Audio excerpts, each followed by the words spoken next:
Srisailam MLA బుడ్డ Rajasekhar Reddy pension పంపిణీలో పాల్గొన్నారు. అయితే ఈ సందర్భంగా మాట్లాడుతూ తమ నాయకుడు చంద్రబాబు ఇచ్చిన మాట ప్రకారమే గత 3 నెలల బ్యాలెన్స్ ఇంటి వద్దకే వెళ్లి పంపిణీ చేశామని అన్నారు. గత ప్రభుత్వ హయాంలో టీడీపీ వారికి పెన్షన్లు ఇతర పథకాలను అందకుండా శ్రీశైలం మాజీ ఎమ్మెల్యే శిల్పా చక్రపాణి రెడ్డి చేశారని ఆయన ఆరోపించారు.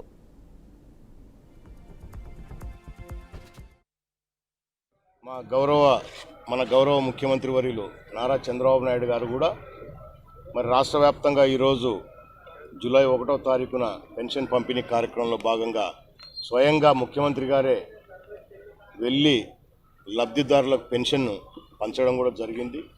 ఇది చాలా సంతోషం. మన శ్రీశైలం నియోజకవర్గంలో కూడా ఈరోజు ఉదయం 6 గంటల నుంచే అన్ని గ్రామాలలో, అన్ని వార్డులలో, అన్ని బూత్ స్థాయిలలో మరి పెన్షన్ కార్యక్రమం ఏదైతే అధికారులు, Telugu Desam party, Janasena party, BJP party cadre అందరూ కూడా కలిసి వాళ్ళ ఇళ్ళకే వెళ్ళి పెన్షన్ పంపిణీ కార్యక్రమం చేయడం జరుగుతూ ఉంది. మన నియోజకవర్గంలో కూడా దాదాపు మండలం వైజ్ కూడా తీసుకుంటే టోటల్గా తీసుకుంటే 30,134 పెన్షన్లు అన్ని రకాలుగా